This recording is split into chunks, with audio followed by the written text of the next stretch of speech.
Quand un homme couche avec un homme comme on couche avec une femme, tous deux commettent une abomination.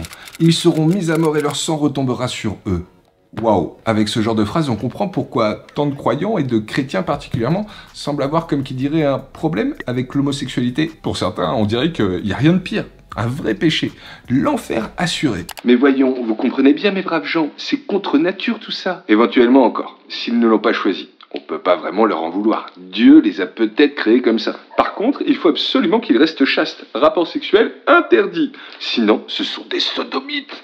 Et comme le dit très clairement la Bible, ils finiront brûlés dans le feu qui ne s'éteint jamais pour l'éternité. Pour d'autres chrétiens, par contre, et heureusement, cette réalité peut être accueillie avec bienveillance, confiance et espérance. Sûrement en fait comme l'aurait fait Jésus s'il y avait été confronté. Ce qui me fait toujours rire face à ce genre de questions, c'est que c'est un peu comme pour les théoriciens de la Terre plate. Vous n'entendrez jamais un astrophysicien faire l'éloge de cette théorie. Par contre, tous ceux qui n'ont pas fait le 10e des études, eux, ils savent ce que c'est que la vérité. Je crois que c'est exactement du même ordre pour la question de l'homosexualité dans l'église. En gros, pour tous ceux qui ont fait un minimum d'études en théologie, qui savent réfléchir, clairement, c'est pas un péché. Par contre, pour tous ceux qui n'ont jamais vraiment creusé, alors là, c'est évident, c'est quelque chose que Dieu doit condamner. Et il y en a même parmi eux certains qui sont prêtres. Et si pour le coup, dans cet épisode, on essayait de voir avec un peu d'objectivité ce qu'il en est de l'homosexualité au regard de la tradition chrétienne et de ce que la Bible nous en enseigne. Ouvrons-la et voyons un peu comment les textes qui semblent en parler doivent être compris si on veut que ce soit avec honnêteté. Et voyons aussi ce que nous en dit la tradition et le catéchisme notamment, qui reprend les grands dogmes de 2000 ans de réflexion sur la question. Essayons de comprendre pourquoi dans notre calendrier des grands saints, on en retrouve deux qui semblent avoir eu des mœurs contre nature. Un qui était homosexuel déclaré et l'autre qui était trans. Et tentons aussi de percevoir ce qui est délicat dans cette question, notamment face à la réalité du monde dans lequel on vit aujourd'hui. La question de la construction de notre identité, du lobbying LGBT, ou encore la dimension pulsion qu'on maîtrise pas tout le temps. Et demandons-nous un peu quel avenir l'Église pourrait envisager concernant ce sujet. Chasteté contrainte et forcée? Ou peut-être bénédiction dans certains cas particuliers? Et pour tenter de répondre à tout ça, soyez sûr que je vais m'appuyer sur les meilleures références qui soient. Les plus grands spécialistes des textes bibliques, les théologiens qui ont le plus travaillé et publié sur la question, ou encore les propos des instances dirigeantes de l'Église dans certains pays, ce qu'on appelle la conférence des évêques, et même sur ceux de cardinaux et du pape. Essayons donc de mettre nos a priori de côté et de dépoussiérer la question de l'homosexualité dans la tradition chrétienne avec un peu d'objectivité. Vous allez voir, vous allez apprendre plein de trucs. Bah oui, parce que comme je le disais il y a un an, et je le confirme encore maintenant, une relation affective entre deux personnes de même sexe n'est pas un péché. Et comme on va le voir, nulle part c'est marqué. Commençons donc peut-être par voir un peu ce que nous en dit la parole de Dieu. Il n'y a que 5 fois au total dans l'entièreté de la Bible où il est fait référence de près ou de loin à la question de rapport homosexuel. Plus c'est vrai le passage de Sodome et Gomorrhe, mais qui très souvent est mal interprété. Une seule fois, Jésus ne parle de la question, ce qui en dit sûrement long sur ce qu'il pensait de la chose. Et pour faire simple, comme vous allez pouvoir vous-même le constater, aucun de ces versets ne peut être pris pour condamner une vie affective homosexuelle, surtout quand elle est vécue dans la fidélité et la sincérité. Le passage le plus connu, c'est celui que je vous lisais au début, qui vient du Lévitique, le 3e grand livre de la Bible. Et en fait, c'est une partie de la Bible qui recense tout un ensemble de règles. Ça va de prescriptions alimentaires au type de coupe de cheveux autorisé ou non, notamment pour les garçons, en passant par le commandement de tuer ceux qui ne respectent pas le sabbat, ou encore de mettre à mort les hommes qui couchent avec d'autres hommes. Et c'est vrai donc que dans ce livre, on a 2 passages qui disent explicitement que c'est une abomination. Comment donc les comprendre? Eh bien sûrement tout simplement déjà en les remettant dans leur contexte. Ce ne sont pas les 10 commandements qui ont été dictés directement par Dieu à Moïse. Ce sont des lois, des règles mises en place par des Lévites pour d'une certaine façon préserver l'ordre social des Israélites. Un certain nombre d'entre elles ont d'ailleurs disparu dans l'usage courant à notre époque. La question notamment de tuer ceux qui ne respectent pas le sabbat ou le jour du Seigneur, ou encore l'interdit de porter des vêtements faits de 2 fibres de tissus différents. Ce sont un ensemble de prescriptions qui datent d'une certaine époque, il y a environ 2500-3000 ans, et qui ont valorisé beaucoup le modèle homme-femme, avant tout pour assurer la stabilité et la pérennité du groupe. Les exégètes, ceux qui étudient les textes de la Bible pour les remettre dans leur historicité, s'accordent tous à dire que ces 2 passages ne font nullement allusion à la vie affective que peuvent connaître 2 gays ou 2 lesbiennes. Ils visent avant tout à réprimer l'acte de domination qui, notamment dans des contextes militaires, visait à violer l'ennemi pour lui retirer son honneur. Ces deux petits versets ne concernent donc que le rapport génital homosexuel entre deux hommes de même sexe dans un contexte très particulier. Faudrait quand même pas faire l'amalgame avec la réalité affective que vivent tous les couples homosexuels. D'ailleurs, les couples de femmes ne semblent pas du tout concernés par la question dans ces quelques passages bibliques. Alors après, vous me direz peut-être, oui Mathieu, mais bon, il y a toujours l'histoire de Sodome et Gomorrhe. Eh bien, allons voir, parce qu'on pense souvent que si Dieu a éradiqué la ville, c'est parce qu'ils étaient tous gays là-bas. C'est d'ailleurs de cette histoire que vient le mot sodomite. Seulement, c'est pas du tout ce qui est écrit dans la Bible. Genèse, premier livre de la Bible. Chapitre 19, versets 1 à 25. C'est l'histoire de Lot qui accueille deux anges chez lui. Les habitants de Sodome sont vénères, ils viennent encercler sa maison pour agresser ses deux hôtes. Et dans certaines traductions, on lit qu'ils veulent s'unir à eux. Alors donc déjà, on parle de gars qui veulent violer des anges et non pas des hommes. Et ensuite, c'est un choix de traduction très orienté qui a été fait là-dedans. Parce que là encore, les spécialistes de l'hébreu biblique nous disent que le terme employé, yada, ne fait nulle part ailleurs allusion à des relations, des rapports homosexuels. Ça signifierait plutôt faire connaissance, se confronter. Donc dans la symbolique, si Dieu déverse sa colère sur la ville, c'est pas tant parce qu'elle ne serait remplie que d'homos. D'ailleurs sinon, comment cette ville pourrait-elle se renouveler? Non, c'est bien plutôt parce qu'ils viennent agresser son protégé et ses deux messagers. Comme quoi, une petite erreur ou un choix de traduction peut créer de grands troubles pendant des siècles et des siècles. Et alors, parce que vous connaissez très bien vos références, vous me direz « Ouais, mais il y a encore Saint Paul qui en parle au moins 3 fois dans le Nouveau Testament. » Et c'est tout à fait vrai. Mais si pour le coup, là encore, on allait creuser. Première aux Corinthiens, chapitre 6, versets 9 et 10. Ne vous y trompez pas, ni les débauchés, ni les idolâtres, ni les adultères, ni les dépravés et les sodomites, ni les voleurs et les profiteurs, etc., etc. Aucun de ceux-là ne recevra le royaume de Dieu en héritage. Intéressant donc, les dépravés, les sodomites, mais que nous dit le texte originel précisément? On y parle de malakoi, ou malokos au singulier, qu'on pourrait traduire par doux ou efféminé. Donc en gros, on a Saint Paul qui est en train d'écrire à la communauté de Corinthe, qui est connue pour ses mœurs assez débridées, pour pas dire dépravées, qui nous explique donc qu'il ne faut être ni débauché, ni idolâtre, ni voleur, ni doux.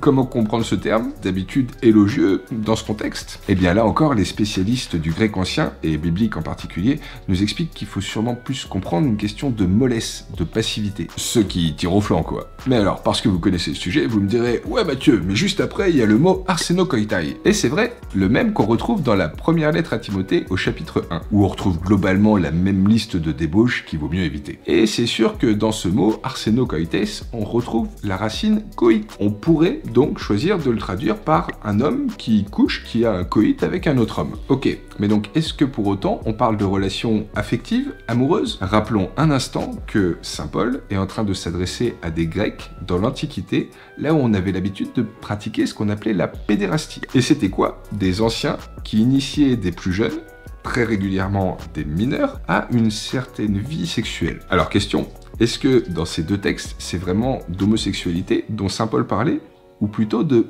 pédocriminalité? Là encore, ça parle que de trucs entre hommes, sous un angle éminemment sexuel, génital, et dans un contexte donc très particulier. Et donc venons-en à la dernière référence que nous offre la Bible sur cette question des rapports homosexuels, c'est dans la lettre aux Romains. À la fin du chapitre 1, il dénonce les rapports contre nature. Là encore donc, il s'adresse à une communauté particulière, celle de Rome, connue pour avoir certaines mœurs assez légères, et il dénonce donc, à partir du verset 26, les passions déshonorantes qui sont contre nature. Une nouvelle fois, voyons ce qu'en disent les exégètes. L'apôtre ne vise pas ici deux personnes engagées dans une relation affective et amoureuse, mais l'appétit sexuel dont s'enflamment certains hommes qui dégénèrent dans des rapports de violence et de domination de l'autre. Ça vise autant les homos que les hétéros. J'aime beaucoup comment ce théologien, Joël Pralon, résume ce passage en disant « C'est un peu comme si Saint Paul disait aux Juifs « Arrêtez de suivre bêtement une règle comme si l'application d'une règle suffisait à vous rendre pur ou à vous sauver. En plus, ça vous rend orgueilleux. » Et c'est comme s'il disait aux païens « Arrêtez vos pratiques idolâtres qui vous détournent de votre vraie nature. » Donc pour résumer, on aurait 5 passages dans la Bible, plus celui de Sodome et Gomorrhe, qui sont censés nous expliquer que l'homosexualité, par Dieu, elle est condamnée. Or, ça ne parle jamais de la vie affective, mais toujours de la dimension génitale et sexuelle, souvent dans un cadre de domination, voire de pédocriminalité, en s'adressant donc à des communautés qui sont connues pour avoir des pratiques de débauché. Bon, bah donc je sais pas si honnêtement on peut se servir servir de ça pour dire que l'homosexualité c'est un péché. Alors ouais Mathieu, mais la tradition. Eh ben creusons. Le catéchisme de l'Église catholique, donc le résumé un peu de 2000 ans de tradition, nous explique au numéro 2357 et suivant, l'Église a toujours déclaré que les actes d'homosexualité sont intrinsèquement désordonnés. Ok, donc comment comprendre? C'est pas un péché, mais c'est intrinsèquement désordonné? Eh bien, commençons peut-être par rappeler que le mot désordonné, c'est avant tout un terme théologique, ordonné au plan de Dieu, c'est-à-dire la fécondité. En même temps donc, il y a des actes tout à fait ordonnés qui peuvent être d'horribles crimes, d'énormes péchés. Prenons pour exemple le viol conjugal. Bah, c'est tout à fait ordonné à une certaine fécondité, hein, le fait d'avoir des enfants. Pour autant, je crois que c'est éminemment un péché. Ouais bon, tu cherches à nous embrouiller Mathieu. La réalité c'est qu'il y a bien marqué au numéro 2359 que ces gens-là, ils sont appelés à la chasteté. Ok. Alors, expliquons le terme chasteté. Chaste, en latin, ça se dit castus, et l'inverse, c'est incastus, qui vous fait penser à inceste. Une relation donc à nouveau de domination et d'emprise sur l'autre. Ne pas être chaste, c'est donc juste rechercher son propre désir, prendre pour soi, avoir une vision purement égoïste du désir et de l'amour. Il faut donc se sortir de la tête que chasteté voudrait dire abstinence ou continence. Tous les couples, homo comme hétéro, sont invités à être chastes, à rechercher avant tout le désir de l'autre. Donc même le sacro-saint catéchisme de l'Église catholique ne dit pas qu'il faut que les gays et les lesbiennes soient abstinents. Par contre, il rappelle aussi au numéro 1790 que l'être humain doit toujours obéir au jugement de sa conscience. C'est ce que l'Église ne cesse de répéter, la conscience est le temple de Dieu en nous. Est-ce qu'on doit donc contraindre tous les homos à être abstinents ou les aider à réfléchir leur vie affective avec discernement? Ne faut-il pas donc avant tout chercher à nous aider mutuellement et peut-être les personnes homosexuelles particulièrement à nous rapprocher graduellement et résolument de la perfection chrétienne? C'est pas moi qui le dis, mais le numéro 2359. Et ouais, c'est écrit que même les homos sont appelés à la sainteté, et pas forcément dans l'abstinence, mais dans la chasteté. D'ailleurs, je vous le disais en préambule de cette vidéo, et je trouve ça toujours rigolo, on a donc deux saints dans notre calendrier, qui sont connus, l'un pour avoir été gay et l'autre trans. Lisez donc Sainte Alrette de Rivaux, le miroir de la charité ou l'amitié spirituelle. Vous serez franchement étonné de la façon dont il parle de son bien-aimé, Simon, le jour où il est décédé, à écrire à quel point ses baisers, ses embrassements vont lui manquer. Alors c'est pas forcément sous un angle sexuel, et au contraire même, au vu des témoignages qu'on a de lui, on pense qu'il l'a vécu dans une vraie abstinence. Mais c'est quand même sympa de noter qu'on a un des saints de notre calendrier qui le disait ouvertement qu'il était gay, et l'autre c'est Sainte Théodora, ou Saint Théodore selon, qu'on a fêté il y a peu de temps d'ailleurs, qui en fait fut une femme qui eut besoin de se réfugier dans un monastère et qui pour le coup se déguisa en homme. Elle y resta des années, fut même élue père abbé, et à sa mort, on se rendit compte qu'en fait, c'était pas un garçon quoi. Et pourtant, elle ou il a été canonisé. C'est fou quand même, comme notre église d'hier, elle était parfois moins coincée que la nôtre d'aujourd'hui. Et donc sûrement que pour résumer la façon dont l'église en 2 millénaires a abordé la question de l'homosexualité, les mots du pape François peuvent peut-être être une excellente clé. Souvenez-vous, quand il s'était fait interviewer sur le sujet, il avait répondu que si les gens vivent dans une vraie fidélité et une entière sincérité, qui suis-je pour juger? Et je crois que c'est ça qu'il développait dans ce grand texte, Amoris Laetitia, en français la joie ou l'allégresse de l'amour, en disant au numéro 250 qu'il faut offrir aux personnes ayant des tendances homosexuelles l'accompagnement qui puisse les aider à réaliser pleinement la volonté de Dieu dans leur vie. Ne pas juger donc, mais accueillir pour conduire vers Dieu. Et c'est sûrement pour ça que la chasteté, et encore moins l'abstinence, ne peut être brandie comme une obligation. Imposer aux personnes homosexuelles l'abstinence sans ouvrir de débat, c'est tout simplement les jeter dans le gouffre de la culpabilisation. C'est les condamner à vivre quelque chose qu'ils n'ont pas choisi. Et donc, par conséquent, ça ne peut pas être la même chose que le vœu de chasteté que vivent les bonnes sœurs ou la promesse de célibat que font les prêtres, qui là, pour le coup, est choisi librement. Donc, attention au mot désordonné ou encore au mot chasteté, qu'on prend parfois pour ce que ça n'est pas. Et donc valorisons plutôt le fait d'accompagner avec gradualité, c'est-à-dire au rythme de la personne qu'on souhaite aider. C'est ce que disaient déjà les évêques de Suisse en 1979. Écoutez, c'est beau franchement, surtout pour un texte qui a déjà 40 ans. Il faut considérer comme un progrès, dans le cas d'une vraie homophilie, le fait qu'une solide liaison se développe, bien que celle-ci ne corresponde pas à l'idéal proprement chrétien de la sexualité. Accompagner en évitant de juger donc, et en sachant reconnaître la beauté, le vrai. Parce que combien de couples homosexuels vivent quand même éminemment des valeurs chrétiennes du mariage, que ce soit la fidélité, la liberté, le fait que c'est pour toute la vie, ce qu'on appelle l'indissolubilité,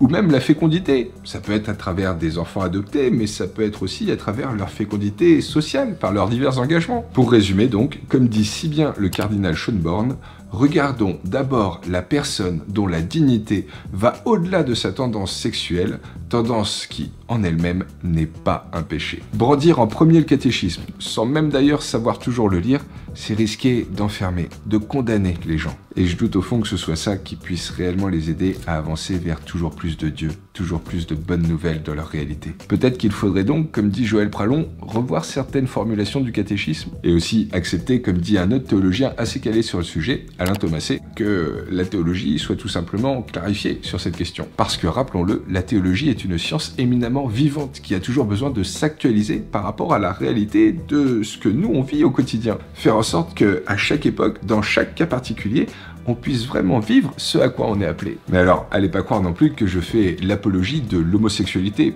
D'ailleurs, si pour la plupart des gens c'est pas choisi, on peut pas vraiment faire d'apologie. Et osons reconnaître qu'il y a quand même certains aspects délicats et complexes autour de cette question. Alors sûrement, déjà, il faut accepter qu'on a peut-être, pour beaucoup d'entre nous, des peurs inconscientes autour de cette interrogation. Des trucs du genre que ça pourrait être mauvais pour la société, conduire à certaines formes de criminalité, ou encore que ça pourrait même peut-être me contaminer. Et donc, avec tous ces oripeaux autour de la réflexion, on a parfois du mal à creuser avec objectivité. Après, reconnaissons-le aussi, on fait parfois l'amalgame entre une vie débridée, qu'elle soit d'ailleurs hétéro ou homo, et une vie fidèle selon les valeurs du mariage. Et pourtant, combien de couples gays et lesbiens réussissent à vivre éminemment ce à quoi le Christ nous appelle? Après, ce qui est complexe aussi dans l'identité de genre ou l'orientation sexuelle, c'est que ça se construit. Dans ce passage entre l'enfance et le monde des adultes, c'est pas toujours évident pour tous les adolescents. Certains peuvent se sentir attirés par des copains du même sexe sans pour autant être homosexuels. Il faudrait pas risquer de se fixer sur une orientation qui n'est pas vraiment désirée. Donc à la fois un sujet tabou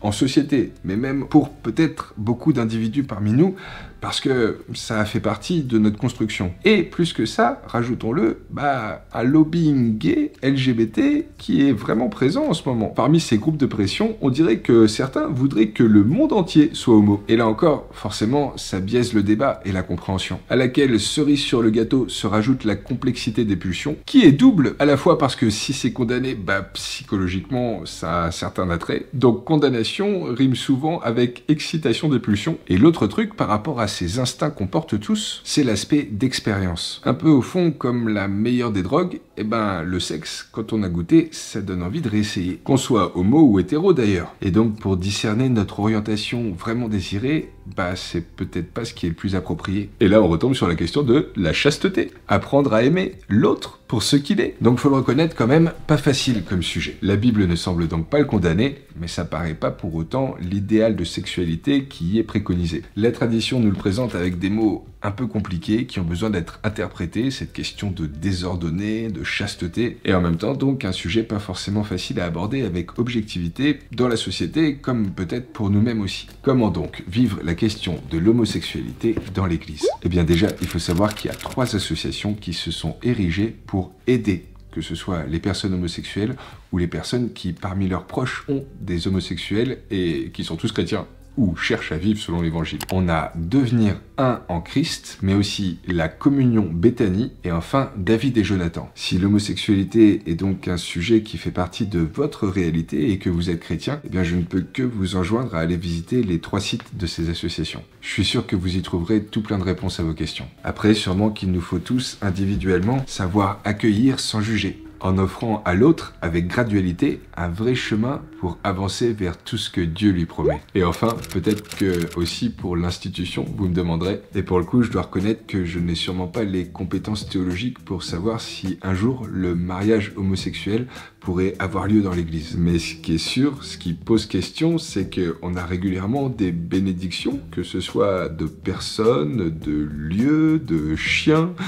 de tout plein de trucs, et c'est quand même bizarre qu'on se refuse encore à offrir la bénédiction de Dieu à deux personnes qui voudraient vivre ensemble des valeurs que le Christ lui-même nous a léguées. Il y a à la fois beaucoup de personnes homosexuelles parmi les chrétiens et même parmi les prêtres, et aussi régulièrement un certain refoulement. Et d'autres encore qui vivent un catholicisme très identitaire avec des idées bien arrêtées. Je vais peut-être mal le dire, mais je suis pas sûr qu'on soit tous prêts, si la théologie le permettait, à ce que Rome aujourd'hui reconnaisse le mariage gay. Et donc sûrement qu'on peut comprendre que quelques-uns haut placés préfèrent peut-être ne pas trop creuser le sujet. On verra bien ce que l'avenir nous réserve, aussi bien l'avancée de la théologie que la réalité de notre sociologie.